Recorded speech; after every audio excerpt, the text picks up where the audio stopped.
कृष्ण कृष्ण कृष्ण हरे हरे, हरे राम राम राम हरे हरे, हरे कृष्ण। तो ये जो 21वां श्लोक इसको पढ़ लेते हैं।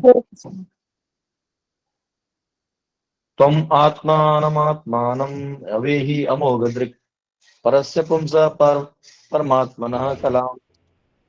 माफ करिएगा, ये तो अलग छंद में आएगा। त्वमात्मनम् त्वम् आत्मना आत्मनाम् अवेहि अमोघदृक् परस्य पुंसः परमात्मनः कलाम। अजं प्रजातं जगतः शिवायताम् महानुभावा अभ्युदयो अधिगण्यताम्। Your goodness as perfect vision.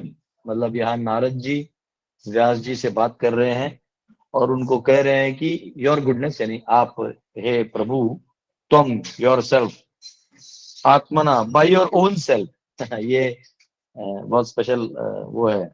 और अगर आप संस्कृत वाला देखेंगे तो ऐसा लगेगा तुम लगेगा, लेकिन अंदर में अलग ब्रेकअप है। तुम आत्मना आत्मानम।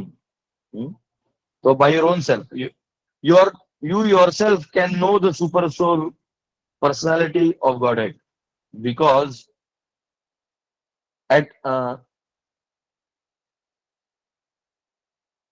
ये सुप्रीम चाहिए, सुपर सोल आत्मानम, यानी क्योंकि ये जो ब्रह्मांड है, क्योंकि पिछले श्लोक में कहा ना उन्होंने कि ये जो सृष्टि चलती है भगवान से चलती है, तो इससे इंडिपेंडेंट नहीं देख सकते, इसलिए यहाँ पे सुपर सोल कहा है इंस्टेड ऑफ सुप्रीम पर्सनालिटी, हम जो रेगुलर कहते हैं।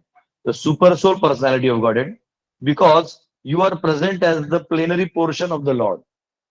क्योंकि आप स्वयं जो है भगवान के अंश रूप में, एक अवतार रूप में है। Although you are birthless, you have appeared on this earth for the well-being of all people. Please therefore describe the transcendental pastimes of the Supreme Personality of Godhead, Shri Krishna, more vividly. तो ये उनको request कर रहे हैं कि आप स्वयं ही जो है भगवान के लिटररी इनकारनेशन है, तो कृपया करके आप ही जो है भगवान की लीलाओं का जो विवरण है उसको विस्तार में करिए। तो यहाँ एक चीज बहुत देखने लायक है कि जो मेन गोल है, नारद मुनि का, क्योंकि नारद मुनि प्रीचर है, नारद मुनि का दया भाव इतना स्ट्रांग है और व्यासदेव का भी स्ट्रांग है दया भाव, परंतु उनका फोकस सभी जीवों को ऑल द टाइम्स कैसे आगे लाना है इसमें है। और नारद मुनि चाहते हैं कि चलो ठीक है, जो आ गए अब इनको भी तो पहुंचाना है, उसका क्या।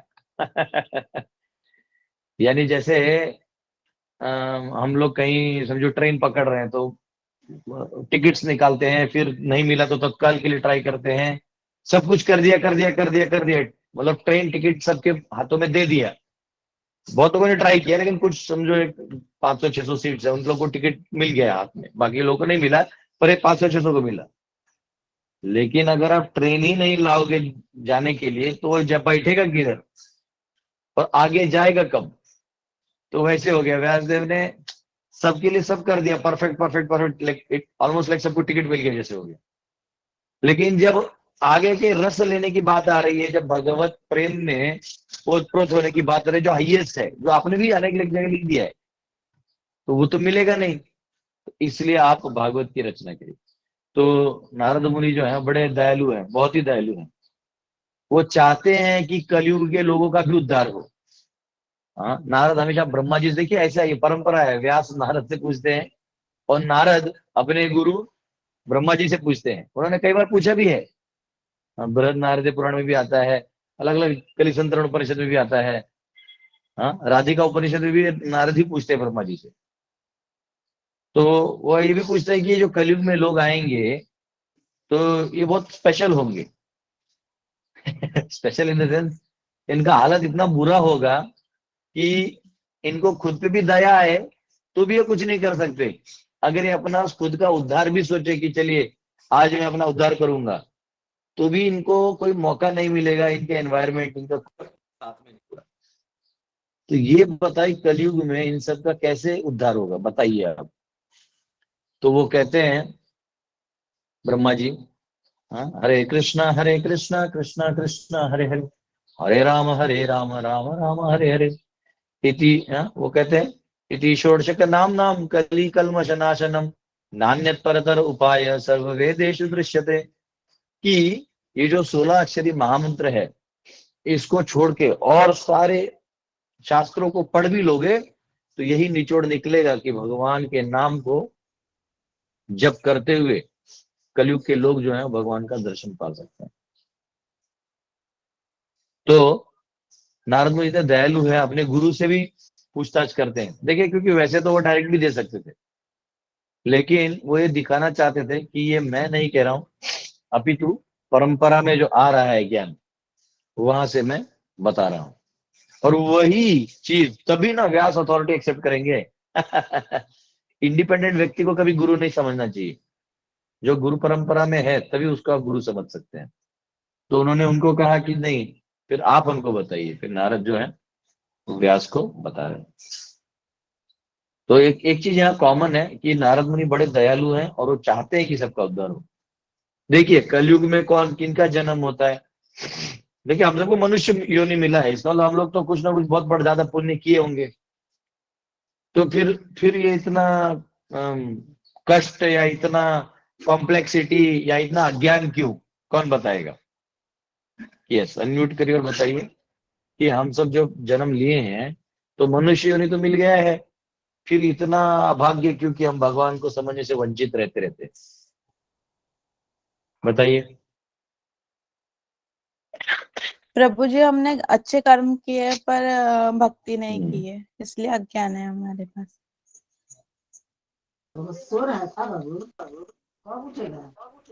हरे कृष्ण प्रभु जी। क्योंकि हम भोक्ता बनना चाहते हैं, हम भोक्ता बनना चाहते हैं। हम भोक्ता बनना चाहते हैं आसक्ति के कारण प्रभु जी। आसक्ति के कारण। हरे कृष्ण प्रभु जी, हम भोक्ता लोग माया में फंस गए हैं। हाँ, आप माया में फंस गए हैं और आपकी मम्मी जो है आपके बेटे को उठा रही है, भाई बाबा वो कब उठेगा? हरे यहाँ भी आवाज आ रहा है।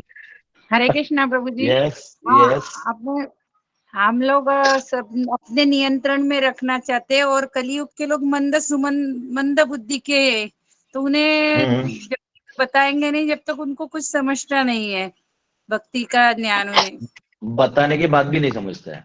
हरे कृष्णा प्रभु जी, ये हमारी इच्छा है, हम इधर रहना चाहते हैं प्रभु।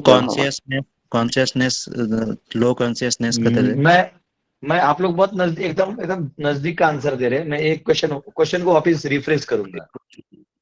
मैं कह रहा हूं कि कलयुग में हम लोग तो मनुष्य योनि मिला है, मतलब कुछ ना कुछ तो अच्छा किया होगा ना, तब ऐसा क्यों? हरे कली तो कृष्ण। है। हाँ बोलिए प्रभु। हरे कृष्ण। हाँ प्रभु जी, हम भगवान को भूल कर हम अपनी इच्छा पूर्ण करना चाहते हैं। ओके। भगवान के प्रति हरे कृष्णा। समर्पण नहीं है।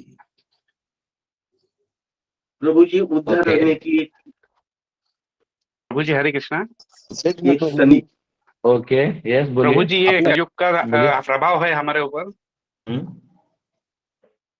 जैसे कलयुग का प्रभाव है प्रभु जी।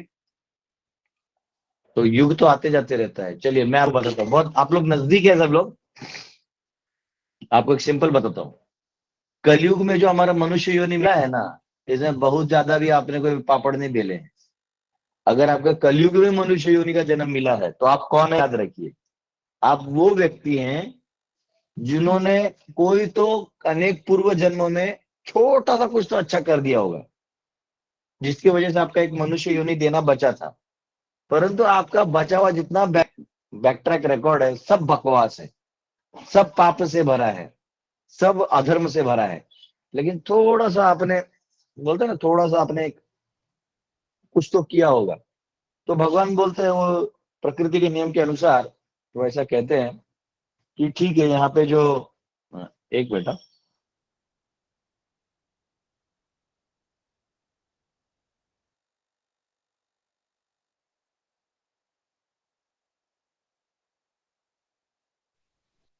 आवाज तो नहीं आ रही प्रभु जी। हाँ, मैंने बोला ही नहीं है, मैं म्यूट कर दिया था।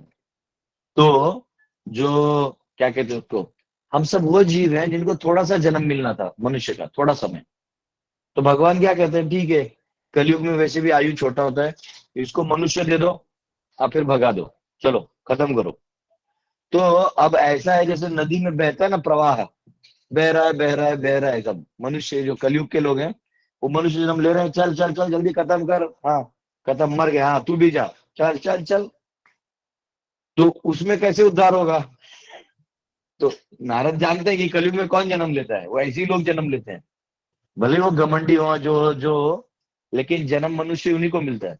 उसमें भी नारद मुनि चाहते हैं कि कृपा मिले, तो कैसे मिलेगा?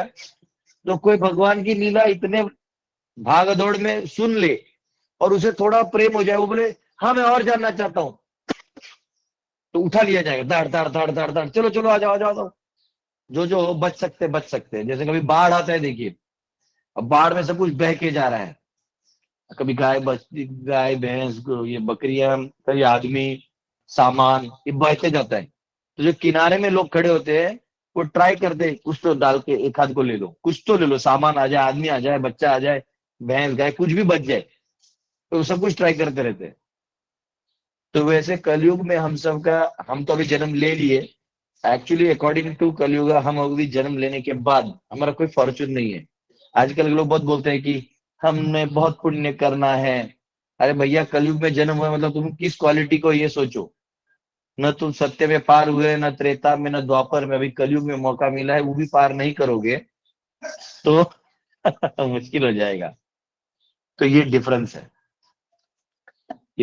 है कि नारद मुनि देख रहे हैं कि इनके पास तो वो भी समय नहीं है कि मैं बैठ के, जैसे अन्य युगों में राजा महाराजा को समझाने के लिए नारद मुनि कभी कूद जाते थे, लेकिन वो अभी इस बार देख लिए कि इस बार समझाने लायक वाला भी क्राउड नहीं है। ये समझाएंगे तो भी बोलेंगे नारद मुनि एक सेल्फी ले लेते हैं, क्योंकि आपके साथ अगर डाल दूंगा इंस्टाग्राम पे तो बहुत सारे मेरे रील्स जो है फेमस हो जाएंगे, फिर मेरे को 1 बिलियन फॉलोअर्स मिलेंगे, और फिर मुझे ना यूट्यूब पे पैसा देगा, ये भी पैसा देगा, फिर मेरा अकाउंट भर जाएगा, बस यही चल रहा है। तो ये नारद मुनि जो है ये बहुत दयालु हैं, ये जानते हैं, क्योंकि ये क्या, ये ये अनादिकाल से है ना, ये तो हमेशा वैकुंठ आते हैं जाते हैं, ये मनुष्य योनि में इधर भूलोक में आते जाते हैं, स्वर्ग में आते जाते रहते हैं, इनके लिए तो ये सारे मतलब इच्छा कर दिया वहां प्रकट हो जाने वाला बात है। तो ये जानते हैं कलयुग में जो लोग हैं ये सब प्रायः छोटा छोटा भाग्य लेके आए हैं, तो इनको इनको जब तक आप लीलाओं का श्रवण नहीं करवाओगे तो कहां से इनका काम होगा।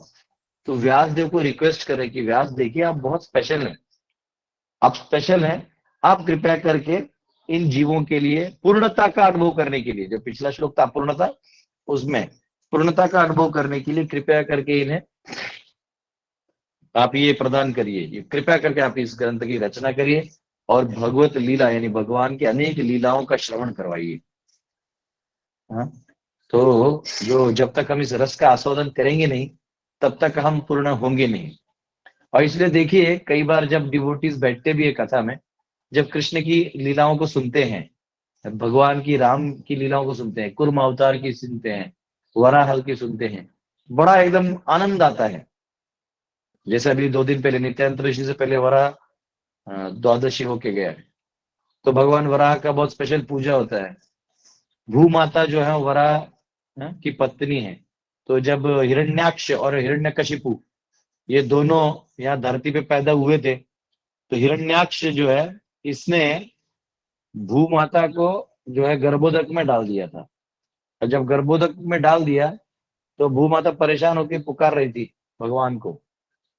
तब जो वराह देव है ये प्रकट हुए, और वराह देव का जो सर है वो शुकर रूपा, वो शुकर का था, और उसमें 2 टस्क थे, वाइल्ड बोर बोलते हैं ना, वाइल्ड बोर, वो वाइल्ड बोर का था। और उन्होंने क्या किया, नीचे जाके तो धप्पा धप मारा मारी किया ही किया, हिरण्याक्ष को तो मार दिया। बहुत सुंदर वर्णन है वो, आप अगर तीसरे स्कंद में पढ़ेंगे तो बहुत अच्छा वर्णन, जब वहां पहुंचेंगे तो आपको बताएंगे हम। तो बहुत सुंदर वर्णन है, कैसे ऐसा उन्होंने प्रतीत किया कि हाँ देखो मैं भी गिर रहा हूं, और फिर वो उसको लेकर दबोचते हैं हिरण्याक्ष को, और जब हिरण्याक्ष मृत्यु हो जाता है तब वो टस्क से पृथ्वी को उठा के अपनी जगह पे रखते हैं। तो ये बहुत इंपॉर्टेंट है कि देखिए मैं लेक्चर कर रहा हूँ, बीच में कमेंट नहीं लिखना, उससे मुझे दिखता है तो डिस्टर्ब होता है, अनलेस इट इज इम्पोर्टेंट।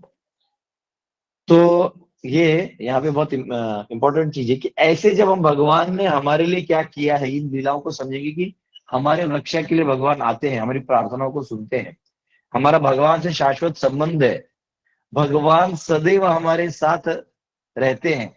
ये सब चीजों का जब आपको समझ में आ जाएगा, सब आपको फील होगा कि हाँ।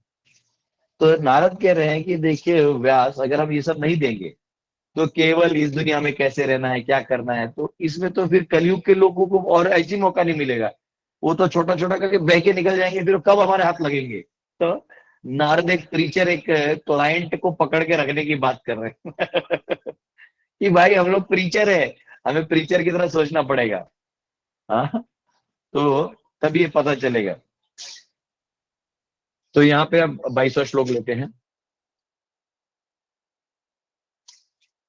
ये और एक लाइन है परपोर्ट में, वहां प्रभुपाद जी कह रहे हैं, Lord Shri Krishna, Lord Shri Ram, Lord Shri Chaitanya Mahaprabhu, all incarnations of Godhead accepted formal spiritual masters, although by their transcendental nature they were cognizant of all knowledge. In order to direct people in general to the lotus feet of Lord Krishna, he himself in the incarnation of Vyasadeva is delineating the transcendental pastimes of the Lord. तो यहाँ कहा गया है कि जो बद्ध जीव है, अब हमारी तरफ से देखा जाए तो बद्ध जीव को गुरु के आश्रय में रहना चाहिए। ये वाला सिस्टम काफी बड़ा डैमेज हो चुका है। पहले लोग स्वाभाविक रूप से गुरु के नीचे बैठ के श्रवण करके अपने मुक्ति का मार्ग ढूंढते थे, लेकिन आजकल वो कल्चर ही खंडित हो गया है कि गुरु खोजना है, वो बोलते सवाल ही नहीं, चाहिए ही नहीं बोलते गुरु गूगल है, अब गूगल है, गूगल में आपको सब मिल जाता है, आपको जो चाहिए, कौन सा रेसिपी बनाना है आपको। आजकल की माताएं जो, उनको तो खाना बनाने की जरूरत ही नहीं है, वो तो सीधा गूगल और यूट्यूब में डालती है, वो जो उधर सिखाते रहते हैं, यहाँ प्रैक्टिस करके बना लेते हैं। फिर भी वो टेस्ट तब तक नहीं आएगा जब तक एक्चुअली वो व्यक्ति आपके सामने नहीं है। पर्सनलिज्म यानी वो व्यक्ति जो आपके सामने आके सिखाएगा वो अलग होता है, और जब वो यूट्यूब में सिखाता है वो अलग होता है। क्योंकि ये जो ऑनलाइन माध्यम है ये सब इम्पर्सनल है, तो जब कोई पर्सनलिज्म इस इम्पर्सनल माध्यम से बात करता है तो हमारी एक तो आसक्ति होती नहीं, तो कृपा मिलती नहीं, तो कहीं ना कहीं ये जो पर्सनल एनर्जी है वो खत्म हो जाता है। तो इसलिए आप यूट्यूब से कई बार सुन तो सकते हैं पर वो नहीं कर सकते। जैसे अभी भी हम देख रहे हैं कि हमारे, जब हम लोग गुरु महाराज के पास जाके बैठ के सुनते थे, तो जब मतलब महाराज के घर को भी सेवा मिलता था या कोई भक्तों के साथ बैठ के, मुझे आज भी याद है, एक बार कोई गौर पूर्णिमा था तो लेमन जूस बनाने वाले थे, बहुत सारे और आइटम्स भी थे, तो बहुत सारा लेमन था मंदिर में, वो लेके काट के सिर्फ हमारा एक ही काम था हम लोग का, उसको पीलते रहना पीलते रहना पीलते रहना। तो गुरु के साथ रह के, यानी उनके सानिध्य में रह के जो सेवा करके कृपा मिलता है, वो अभी क्या है, हाँ पैसा दे दो, चलो पैसा दे दिया है, अब नींबू गाड़ने वाले 5 लोग आगे हो गया ऑनलाइन सब लोग जीपे कर दो अब वो नींबू कोई गाड़ता भी नहीं, अब तो मशीन में डालते हो, कुछ जो स्क्वीजिंग मशीन था, जूम करके निकल गया, हो गया। तो अब अचीवेबल थिंग्स बहुत फास्ट हो चुके हैं, लेकिन जो पर्सनल टच है वो नहीं है। जैसे एक माँ और जब अपने बच्चे को टच करती है ना, तो उसको एक अलग एनर्जी मिलती है। टच करने के लिए तो बहुत सारे लोग टच कर सकते हैं, लेकिन जब माँ टच करती है तो अलग एनर्जी आती है। तो ये जो साइंस है ये इम्पर्सनलिज्म के वजह से गायब है। इसलिए कई बार आप व्हाट्सएप पे चैटिंग भी करते हैं तो आप लिखते कुछ है, सामने वाला पढ़ता कुछ है आपने अगर लिखा कि कुछ भी लिख दिया, मतलब हाउ आर यू, तो हाउ आर यू के भी बहुत मीनिंग हो जाते हैं। अच्छा मुझे समझा रहा है हाउ आर यू, खुद अपना तो देखता नहीं, जबकि सिंपल पूछ रहा है हाउ आर यू, कैसे हो भाई तो वो जो परसेप्शन है ऑलरेडी वो पर्सनलिज्म में, मतलब व्यक्ति जब सामने है तभी बहुत सारे परसेप्शन गलत होते हैं। दूर है और लिख रहा है तब तो कुछ भी हो सकता है, कुछ ना कुछ भी मतलब आप निकाल के बैठ सकते हैं। तो पर्सनलिज्म में क्या है कि व्यक्ति वहां होता है, वो व्यक्ति वहां होता है। तो गुरु और गूगल में यही फर्क है कि हो सकता है गूगल टेक्निकली और 100 चीजें एक्स्ट्रा बता दे, पर वो पर्सनल टच नहीं दे सकता। और वो आप जिस दिन अपने एम्प्लॉयज को ले ऑफ कर दे तो अंदर में वो डेटा भी गलत मिल सकता है आपको हाँ, तो यहाँ पे जैसे ऑनलाइन डॉक्टर्स मिलते हैं, तो आप ऑनलाइन जब दवाई लेते हैं तो सामने वाला बोलता है क्या हुआ, गला दर्द कर रहा है, ओके ये लिखिए, ये सिम्टम, आपको ये दवाई, आपको उम्र क्या है ये, तो ये दवाई। लेकिन जब हम लोग, कोई पेशेंट एक्चुअली डॉक्टर के पास जाता है, जब पहले जाते थे तो एक ऑब्जर्वेशन था कि जब वो उसके सर से ऐसा हाथ घुमाते थे और पीठ उठे, नहीं बेटा सब ठीक हो जाएगा, आप मेरे पास आए हो ना, अभी सब ठीक हो जाएगा, वो सुनते आधा बीमारी ठीक हो जाता था। फिर आदमी खुशी खुशी सारे इंजेक्शन, सारी दवाइयां ले लेता था। तो ये फर्क है पर्सनलिज्म का। तो गुरु, और यहाँ यही कह रहे हैं कि जब स्वयं भगवान भी अवतार लेते हैं तो गुरु को स्वीकार करते हैं। 22वां श्लोक लेते हैं। इदम हिपंसस तपसः श्रुतस्य वा शिष्टस्य सुप्तस्य च बुद्धितत्तयोः अविच्युतोऽर्थः कविभिः निरूपितो यदुत्तम श्लोक गुणानुवर्णनम। Learned circles have positively concluded that the infallible purpose of the advancement of knowledge, namely austerity, study of Vedas, sacrifice, chanting of hymns, and charity, culminates in the transcendental descriptions of the Lord, who is defined in choice poetry. तो ये कह रहे हैं नारद कि देखिए, आपने ये सब लिखा हुआ है ना, आपने नॉलेज कैसे एडवांस करना है ये लिखा वेदों में, आपने तपस्या कैसे करना है, ऑस्टेरिटी, ये लिखा, फिर आपने स्टडी ऑफ वेदास, वेदों को प्रॉपर ये भाग ये भाग ये भाग, इसको ऐसे छंद में गाइए, इसको ऐसे बोलिए, हाँ वो जैसे वो होता ना ऐसा, वो अच्छा वो लय वही सब मिला के लोग गाते हैं, वो सब भी आपने लिखा। हाँ, फिर आपने यज्ञ के बारे में सब लिखा, अलग अलग कैसे करना है, फिर सारे मंत्रों को कैसे गाना है, दान कैसे देना है, ये सब आपने बता दिया है शास्त्रों में, सारे अलग शास्त्रों में। लेकिन इन सब का कल्मिनेशन जो है, यानी इनका एंड पॉइंट, दान क्यों करना चाहिए। दान आपके पास ज्यादा है, आपने दे दिया, वो दान नहीं कहलाता, वो सोशल बैलेंस है। आप नहीं दीजिएगा तो चोर उचक के, फिर आपको भी जो सबको मिलेगा नहीं, तो चोर उचक के आपको मारेंगे। हाँ, जैसे सरकार नौकरी दे नहीं सकती तो सरकार क्या करती है, रम्मी सर्कल में पैसा कमा लो, आ जाओ। सबको स्टॉक इन्वेस्टमेंट कैसा करना है और उस साइकिल में कैसे रहना, सबको उसमें डाल के सबको, आजकल हर कोई ट्रेडिंग सीख रहा है, सबको लगता है हम ट्रेडिंग ही करेंगे। भैया खेती कर लो, क्योंकि जिस दिन ट्रेडिंग डुबा दिया ना सरकार ने, तो कंगाल हो जाओगे। हमारा सोर्स ऑफ इनकम बहुत ग्राउंड से होना चाहिए। तो यहाँ पे कहा गया है, यहाँ पे एक, हाँ, परपोर्ट में एक वर्ड के ऊपर प्रभात बोल रहे हैं, विष्णु माया। विष्णु माया यानी भगवान की जो माया है ये बहुत प्रबल है और ये आपको ग्रिप करके रख सकती है। तो अगर आपने व्यासदेव ये सब चीजें दी हैं और ये माया में रहने वाले जो भक्त हैं, भक्त यानी जो जीव हैं, ये क्या करेंगे, आपने जो एडवांसमेंट, नॉलेज का एडवांसमेंट का जो नॉलेज दिया है उससे लेके ये मटीरियलिस्टिक होंगे, स्पिरिचुअलिस्ट नहीं बनेंगे। आपने जो यज्ञ करवाया है इससे अपने भोग विलास की चीजों को खोजेंगे। आपने कोई, जैसे और यहाँ कहा है कि आपने वो हिम्स और चैंटिंग और ये सब बोला है, तो ये सब केवल अपने फायदे के लिए सब करेंगे। ये मुक्ति के लिए या भक्ति के लिए या भगवान के लिए नहीं करेंगे, क्योंकि ये भगवान को अच्छे से, उनकी लीलाओं को जानते ही नहीं, उनसे प्रेम होगा ही नहीं। प्रेम होगा नहीं तो ये जो आपने सिखाया कि वहां जाएगा कैसे। तो इसलिए वो कह रहे हैं कि आप ये वाली रचना करिए, इसलिए वो फोकस कर रहे हैं। यहाँ पे एक चीज देखने लायक है, ये चीज की वजह से मैंने जो गेट कोर्स डिजाइन किया था, सब और दिया था, थोड़ा पेंडिंग में चल रहा है टू मेनी रीजंस, हम लोग करेंगे उसे वापस स्टार्ट। तो गेट कोर्स जो चल रहा था हमारा, 1 साल हुआ, तो उसमें बहुत सारे वेदांत सूत्र इत्यादि भी पढ़ाना बचा है, पढ़ाएंगे, समय लगेगा। तो जब गेट कोर्स किया ना, तो हमने क्या किया, लेवल 1 में जानबूझ के भगवत गीता और ये सब करवाया था। इनफैक्ट लॉकडाउन आ गए, मैं नहीं जानता था, तो मेरा प्लान था कि लोग यहाँ आए, हम इनवाइट करेंगे और यहाँ बैठा के हम पढ़ाएंगे।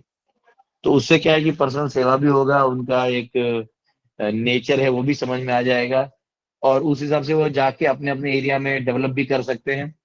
ऐसा बड़ा प्लान था। तो उसमें ना, जब उसका सिलेबस डिजाइन कर रहे थे, तो सबसे पहला चीज मैंने क्या डिजाइन किया, मैंने बोला कि पहले भगवत गीता पढ़ा के ना भक्त बनाओ। अगर ये भक्त नहीं बने तो ज्योतिष शास्त्र वास्तुशास्त्र पढ़ने के लिए सब आना चाहते हैं, तो लेकिन वो नॉलेज लेके लास्ट में वो पाप कार्यों में ही लग जाते हैं, यानी अपना धन जो है वो पाप कार्यों से लाना चालू कर देते हैं। तो ये जो स्टाइल है कि पहले हम नो भक्ति को डालें, ये नारद मुनि का स्टाइल है, ये नारद मुनि चाहते हैं। तो नारद मुनि इसलिए कह रहे कि देखो आप पहले लोगों को भागवतम पढ़ने दो, उन्हें फिलॉसफी समझने दो, उन्हें भगवान के बारे में समझने दो, और जब भगवान के प्रति प्रीति हो जाए तब वो सारे जो आपकी विद्याएं हैं इसको भगवान की सेवा में इस्तेमाल करेंगे। अन्यथा वो आपकी ही विद्याओं को लेके वो सामाजिक कार्यों में या अपनी शारीरिक उन्नति और आर्थिक उन्नति में लग जाएंगे, सामाजिक बैलेंस ये सब में लग जाएंगे। हाँ, कई बार लोग बोलते हैं प्रभु जी आप अर्थशास्त्र सिखाने वाले सिखाइए, उसको लगता है 2 दिन में करोड़पति हो जाएगा। अभी मैंने बीच में अमृतसर गया था तो IIM में लेक्चर दिया, तो IIM में सेमिनार दिया, तो उनको मैंने यही बोला कि स्पिरिचुअलिटी एंड इकोनॉमिक्स, कि इकोनॉमिक्स कैसे स्पिरिचुअलिटी से जुड़ा है। वो लोग लास्ट में बहुत खुश हुए, बोले सर हमने ऐसा वर्जन नहीं पढ़ा था कि इससे भी जुड़ा है। हम बोले यही प्रॉब्लम है, आपने भगवान को हटा दिया तो अब आप लोग परेशानी से, मतलब आप लोग को पैसा आने वाला है और आप खुश होने के बजाय आप परेशान हुए जा रहे हो। तो आप परेशान इसलिए हो रहे हो क्योंकि आपने भगवान को छोड़ दिया। तो अगर आप इनको पकड़ लो तो सब रिलैक्स हो जाएगा। तो जब इन ऐसे समझा तो बड़ा अच्छा था। 1 घंटे का सेमिनार था, लोगों ने बहुत पेशेंटली हियर किया, बच्चों ने। रिकॉर्डिंग है मेरे पास, पर परमिशन लेके डाल दूंगा, शायद वो IIM में अलाउड है कि नहीं है मैं भी नहीं जानता, तो डाल दूंगा। तो पॉइंट क्या है कि end of the day Narad मुनि चाहते हैं कि व्यास आप पहले लोगों को मकसद दीजिए, give them a goal and let goal be the sweetness of Krishna's fast times. और वो जो गोल है वो भगवान की जो लीलाएं हैं, मधुर लीला, इनका गोल रहने दीजिए। ऐसे कह के वो उनको प्रेरित कर रहे हैं और व्यासदेव को इंस्ट्रक्शंस दे रहे हैं, क्योंकि वो स्पिरिचुअल मास्टर भी हैं। तो क्योंकि यहाँ प्रभात तात्पर्य बहुत कुछ कहते हैं, वो कहते हैं कि फिजिक्स केमिस्ट्री बायोलॉजी सब कुछ है, लेकिन ये सारा जब तक भगवान से नहीं जोड़ोगे कोई फायदा नहीं। हाँ, ऐसे बहुत सारे लोग हैं जो ये ज्ञान लेके उल्टा काम करना चाहते हैं। अच्छा ऐसा है ना तो कोई भी चीज में आप देखिए, जैसे कोई बिजनेसमैन किसी के साथ ट्रेडिंग करता है, अगर उसे वो पार्टनर बनाना चाहता है, नॉर्मल ट्रेडिंग करना चाहता है तो नियम कानून से करता है कि भाई इतना टक्का मेरा होगा, 2 टक्का तेरा, 4 टक्का मेरा, सब मेरे से। लेकिन जब वो उसको अपना शेयर होल्डर में डालना चाहता है, यानी अपने साथ बिजनेस में पार्टनरशिप में रखना चाहता है, तब सबसे पहला चीज है रिलेशनशिप। वो रिलेशनशिप को आगे लाता है, यानी 2 संबंध बनाता है।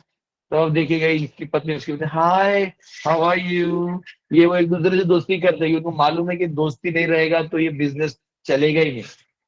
कई बार लोग ज्वाइंट वेंचर में काम करते हैं, हाँ, या कोई काम करता है तो किसी और को, अपने और कोई बंदा है जो उसमें साथ आ सकता है उसको ले लेता है। लेकिन वहां रिलेशनशिप बहुत इंपॉर्टेंट है।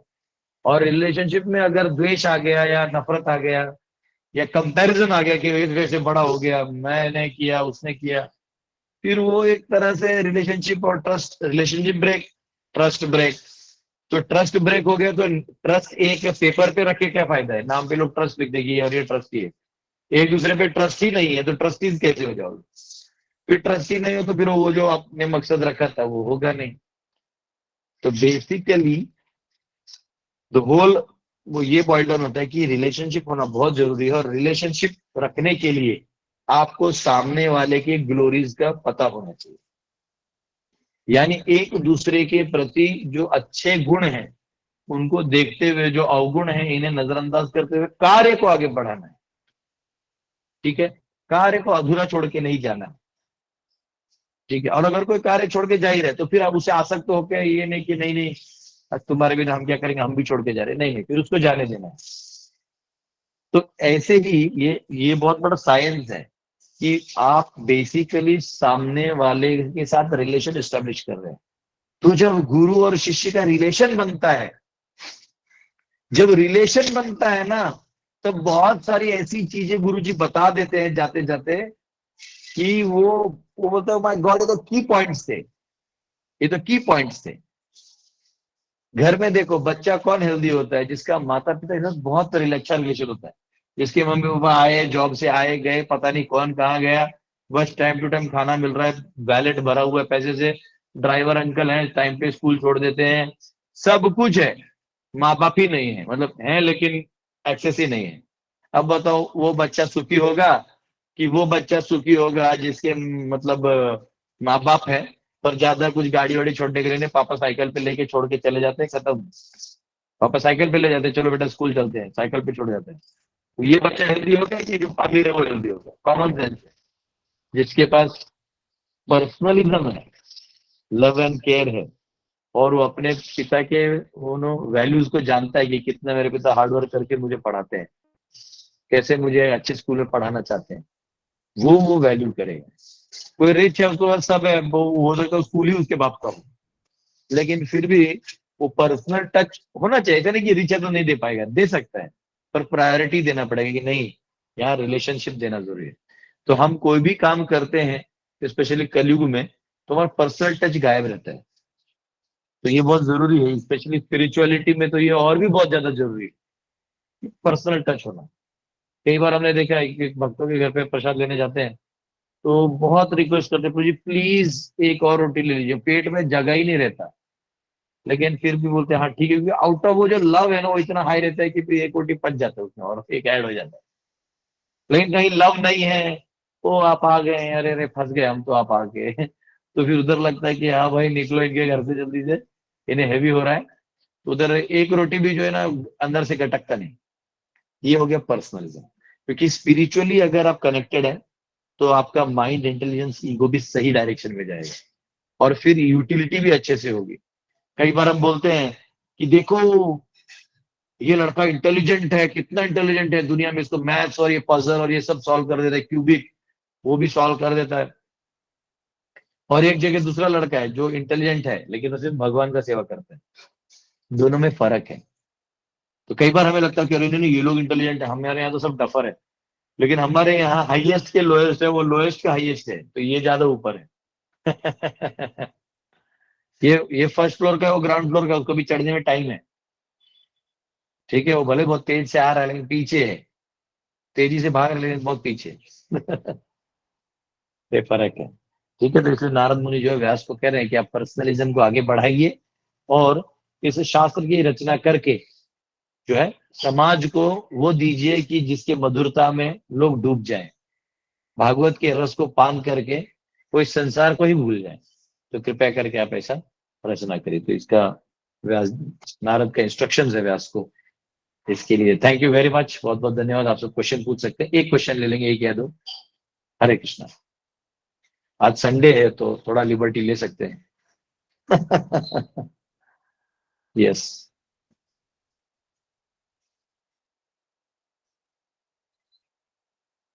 हरे कृष्णा प्रभु जी। यस बोलिए मनोज प्रभु। प्रभु जी, जैसे आपने लेक्चर के शुरुआत में कहा कि हम कलयुग में जन्मे हैं तो हमने कुछ अच्छा नहीं किया है, पर आपके कुछ लेक्चर्स में आपने ऐसा भी कहा है कि हम अगर कलयुग में हरिनाम लेते हैं तो हमने सारा योगा लेटर पार करके हम आ चुके हैं। बराबर तो इसको कैसे समझे प्रभु? इसको ऐसा देखा जाएगा, देखो ऐसा है, मैंने अभी जो दर्शन बताया वो नारद मुनि का दर्शन है कि ये तो पास्ट से, मतलब उनका 100 साल ही आयु है, रियलाइजेशन होगा ये तपस्या कब करेंगे, कब भगवान के पीछे भागेंगे, कब ये लीला बताने वाले भक्तों को, रसिक भक्तों को खोजेंगे। तो जैसे मॉडर्नाइजेशन आता है तो जैसे आप ज्यादा बीमार है तो डॉक्टर घर पे आता है, और आप हल्का बीमार है तो आप डॉक्टर के पास जाते हैं।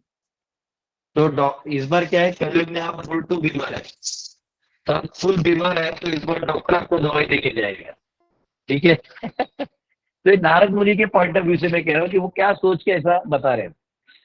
और दूसरा बात ये भी है कि आप जो युग में जन्म लिए हैं और आपको मनुष्य योनि मिला है, तो जरूर आपने पढ़ा है, हरिनाम कर रहे हैं, अगर आप हरिनाम का जप कर रहे हैं तो आपने वो सब किया है, परंतु आपने वो करने के बावजूद भी उतना, वो कहते हैं ना बहुत पायस है, ऐसा नहीं है। तो ज्यादा पायस भी है ऐसे वाला चीज नहीं है। तो आपको जन्म कलयुग में तभी ही मिलेगा, तो कलयुग में जन्म मिलने का भी वो क्राइटेरिया है। लेकिन हम लोग फॉर्चुनेट ये है क्योंकि वो सब किया है, तो जब हमें आवाज दिया गया तो हमें अपना आवाज पहचान सा आया, तो हम वहां चले गए। जैसे मैंने आपको अभी बताया ना, मुझे याद है जब हम लोग पहली बार प्रसाद लेने गए थे, तो वहां वो जब पहली बार जब मैं प्रसाद लिया था, तो वो बेस में वो चल रहा था, प्रभुपाद धुन चल रहा था, हरे कृष्णा हरे कृष्णा कृष्णा कृष्णा हरे हरे हरे राम राम राम हरे हरे। वो एक कैसेट रहता था, वो इधर से इधर और इधर से इधर, यहाँ से यहाँ, यहाँ से यहाँ, तो वो कैसेट चलता था। और वो कैसेट सुन के हमको बड़ा ऐसा लगता था जैसे ये आवाज कहीं ये आवाज से मेरा कोई नाता है, ऐसा लग रहा था, ऐसा लग रहा पुकार रहे हैं। तो ये तब लगेगा कि कहीं ना कहीं कुछ किया होगा पिछले जन्म में, वो भी सब किया होगा अनेक जन्मों में, अनादि कर्म फले, अनादि कालों से हम हैं। तो वो मिला के, और ये बहुत सारा जो बीच में पाप भी कर रखा है, वो सारा मिला के कलयुग में घुसेड़ देते, निकालो इसको। इसको अच्छे से मौका देना, ये थोड़ा धार्मिक भी, हरे कृष्ण 4 बार कहीं देना, जाग गया तो ले लेना, नहीं तो जाएगा आगे। तो इस प्रकार हम देख सकते हैं कि कैसे भगवान सब कुछ बैलेंस करके चलते हैं। नारद जानते हैं कि कलयुग में जो भी जन्म लेगा फास्ट फॉरवर्ड से निकलेगा, चाहे जो भी हो। अब उसका इतिहास क्या है वो तो खुद ही जानता है। तो इसलिए वो भी सही है आपका पॉइंट जो मैंने तभी बताया था कि हम फॉर्चुनेट है तब तो ले पाएंगे। और दूसरा बात ये है कि क्योंकि ये समय ऐसा चल रहा है, इस समय में जो जन्म लेगा उसका लेवल भी वही होगा। और क्योंकि ये ऐसा समय चल रहा है, तो कॉजेस मर्सी भी, इस बार सबको आवाज दिया जा रहा है, आ जाओ आ जाओ आ जाओ आ जाओ। ऐसा। हरे Krishna. Yes, thank you thank you. कोई और क्वेश्चन? यस प्रभु। जिन्होंने हाथ खड़ा किया वो पूछे। हरे कृष्ण प्रभु जी। यस, हरे कृष्णा। हरे कृष्णा। मैं पूछ रहा था, जैसे आपने बोला कि कलयुग में मतलब 1/6 जब होता है तभी जो है पाप का जो है बढ़ता है, और भारत देश में जो है वर्ण व्यवस्था का होगा, ऐसे आपने भी कहा है। तो अभी तो ऐसा लग रहा है कि वर्ण व्यवस्था का कोई करना नहीं चाहता है, और जो करना चाहता है उसको सब लोग रोकते भी है, ये सब ठीक नहीं है, मॉडर्न सभ्यता हिसाब से धर्म ऐसा है। तो अभी इतना जल्दी कैसे इस युग में इतना जल्दी कैसे पाप बढ़ गया? मतलब अभी कुछ और भी सुधार होगा क्या कि कलयुग में, और कुछ इसमें रोक लगेगा कि ऐसे ही चलता रहेगा?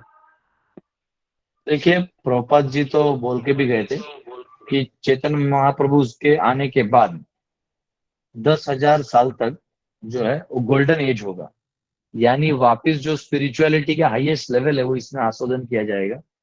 और 10,000 साल बाद, यानी ऑलरेडी चैतन्य महाप्रभु को आके 500 साल हो गए, तो बचाओ 9,500 साल बाद तक जो है ये चलेगा। उसके बाद वापिस कलयुग घोर लेवल पे जाएगा, और फिर वो हमारे कंट्रोल के भी बाहर चला जाएगा। तो तभी क्या होगा, तभी के लोग युक्त वैराग्य का इस्तेमाल करते हुए तकलीफ देंगे। अभी तो फिर भी नास्तिकता का दर्शन देके कर रहे हैं, तभी वो एक अलग ही खिचड़ी पकेगा जहां पाप जो है वो अपने आप बढ़ते जाएगा। तो अभी मेरे हिसाब से वर्णाश्रम तो वापस स्थापित होगा, और ये आराम से 10,000 साल चलेगा, और वही जो बचेगा उसका ट्रेस जो है वो करते करते करते कलयुग में चलते रहेगा, थोड़ा थोड़ा थोड़ा थोड़ा थोड़ा। वैसे देखा गया तो आप अभी भी भारत में पूरा धर्म लोग पालन कर रहे हैं, नहीं तो वर्णाश्रम या वर्णाश्रम का एक मॉडल तो फॉलो कर ही रहे हैं। वेस्ट में क्या है कि वर्णाश्रम है कि नहीं, सच्चा है कि कर रहे हैं लोग, जीवन यापन कर रहे हैं, लेकिन ना धर्म है ना धर्म का ज्ञान है। धर्म ग्रंथ ही बदल दिए हैं, उन्होंने अपने ही लिख दिए हैं। तो भारत जो इंडिया छोड़ के बाकी जहाँ जितना जगह है वहां तो अभी ज्यादा पालन नहीं हो रहा, लेकिन प्रभुपाद जी की कृपा से उन्होंने जो ग्रंथ लिखे हैं उन्होंने सब लिखा है, वो सब लेके भी वेस्ट में भी लोग बदल रहे हैं, रशिया में भी डिवोटीज बन रहे हैं। तो ऐसा कोई प्रॉब्लम नहीं है, क्योंकि ये भारतवर्ष है, भगवान के कंट्रोल में है। यहाँ वही जीव आएंगे जिन्होंने थोड़ा बहुत धर्म किया है, इसमें कोई डाउट नहीं है। तो चिंता का बात नहीं, चिंता का बात ये है कि वर्णाश्रम तो कोई करेगा नहीं, लेकिन हमें प्रयास करते रहना चाहिए, और हमें एंगेज हो जाना चाहिए कि नहीं, कम से कम जो ये दैवी वर्णाश्रम है इसको क्रिएट करने में हम आगे लगे रहे। हम सब भी पांडव सेना में वही प्रयास कर रहे हैं कि कैसे इसके स्वीटनेस को रीइंस्टेट किया जाएगा। तो किया जाएगा प्रयास करके यश हो अपयश हो देखा जाए। और हम मौका तो दें, लोगों को बताएं तो कि ये है क्या। लोगों को पता ही नहीं है तो पालन कैसे करेंगे, ये दिक्कत है। ऐसा है प्रभु। अभी कलयुग आएगा ना, अभी 10,000 साल ठीक चलेगा, फिर बाद में आएगा एकदम घोर होगा, एकदम घोर। वहां तो माँ अपने बेटे को खा जाएगी, ऐसा होगा। ठीक है, हरे कृष्णा। हरे कृष्ण। हरे कृष्ण। हरे कृष्ण प्रभु जी, धन्यवाद। बोलिए माँ, बोलिए। प्रभु जी, जैसे आपने बोला कि क्या बोलते हैं, कलयुग में उम्र कम हो जाती है तो इसलिए भगवान यहाँ जन्म दे देते हैं, है ना। और नहीं। जैसे कई बार हम सुनते हैं कि कलयुग में जैसे किसी का बार बार ही जन्म हो रहा है, तो फिर उसको कैसे समझेंगे? नहीं, ये मतलब चलो आपने जोड़ दिया तो बता देता हूँ। ये तो ऐसा हो गया कि एक अलग चीज है, ये अलग चीजें जोड़ के ये कैसे हो रहा है बोलना मुश्किल होता है। आपने जो बोला कि यहाँ जन्म होता है, तो मैंने कहा कि उसके लिए जो क्वालिफिकेशन है वो बताया। और बार बार जन्म होगा मतलब क्या है कि अब वो जो जन्म उसने प्राप्त किया था तो वो मौका है ना उसके लिए। तो उसमें अगर वो अच्छा करेगा तो उसको जन्म मिलना ही मिलना है। आप बात नहीं समझे। जैसे क्रिकेट टीम में लोग बहुत सारे बैट्समैन और बॉलर्स होते हैं, तो क्रिकेट टीम में सिलेक्ट होने के लिए मौका मिलता है उनको, ये ट्रॉफी वो ट्रॉफी खेलते हैं, वहां मौका मिलता है, वो भी बार बार नहीं मिलता। लेकिन उसमें किसी ने बहुत अच्छा खेला है, वो नजर में आ जाता है, नजर में आता है तो इंडियन सेलेक्टर उसको अपने इंडियन टीम में एक बार मौका देते हैं। उधर भी उसने ऐसा लगा कि ये ढंग का प्लेयर है और कुछ उस लेवल प्रेशर को भी हैंडल कर पा रहा है, तब उसको स्थान देते हैं, फिर उसको एक दो खिलवाते हैं। फिर परमानेंट होता है ना, कुछ प्लेयर्स को निकाला नहीं जाता तो उनका लंबा परफॉर्मेंस होता है। तो ये लंबे रेस का घोड़ा ऐसा होता है। तो ये नहीं कि अब वहां से जो रणजी में खेलने के लिए हजारों लोग आते हैं, खेल के वहीं से बैट और बॉल लेके चले जाते हैं, क्योंकि उसके बाद उनको मौका नहीं मिलता, कभी नहीं मिलता। तो वैसे ही ये अलग चीज है और ये अलग चीज है। अब उसको एज टू बी कर देंगे तो फिर थोड़ा समस्या हो सकता है। तो ठीक है, अभी 9:15 हो गया है, हम सब कल मिलते हैं। बहुत बहुत धन्यवाद आप सबका। हरे कृष्ण। हरे कृष्ण। हरे कृष्ण हरे कृष्ण प्रभु जी। हरे कृष्ण प्रभु जी। श्रील प्रभुपाद की जय।